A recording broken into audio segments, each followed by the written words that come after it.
Acts 14. At Iconium, Paul and Barnabas went as usual into the Jewish synagogue. There they spoke so effectively that a great number of Jews and Greeks believed.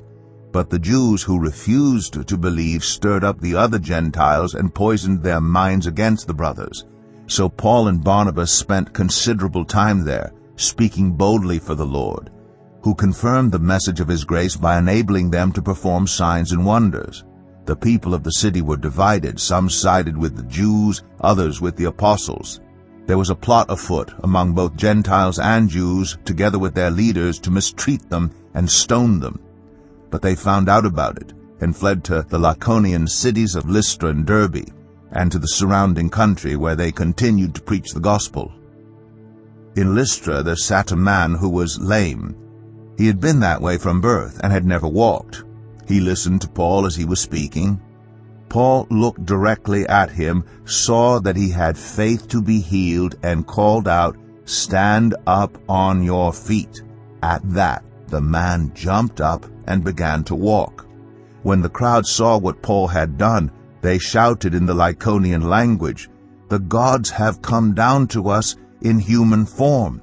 Barnabas they called Zeus, and Paul they called Hermes, because he was the chief speaker.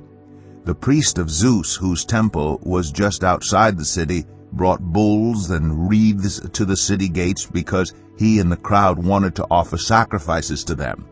But when the apostles Barnabas and Paul heard of this, they tore their clothes and rushed out into the crowd, shouting, "Friends, why are you doing this? We too are only human, like you. We are bringing you good news, telling you to turn from these worthless things to the living God, who made the heavens and the earth and the sea and everything in them. In the past, he let all nations go their own way, yet he has not left himself without testimony. He has shown kindness by giving you rain from heaven and crops in their seasons. He provides you with plenty of food and fills your hearts with joy." Even with these words they had difficulty keeping the crowd from sacrificing to them. Then some Jews came from Antioch and Iconium and won the crowd over. They stoned Paul and dragged him outside the city, thinking he was dead. But after the disciples had gathered around him, he got up and went back into the city. The next day he and Barnabas left for Derbe. They preached the gospel in that city and won a large number of disciples. Then they returned to Lystra, Iconium, and Antioch, strengthening the disciples and encouraging them to remain true to the faith. "We must go through many hardships to enter the kingdom of God," they said.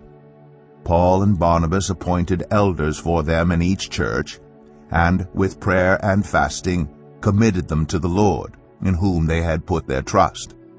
After going through Pisidia, they came into Pamphylia, and when they had preached the word in Perga, they went down to Attalia.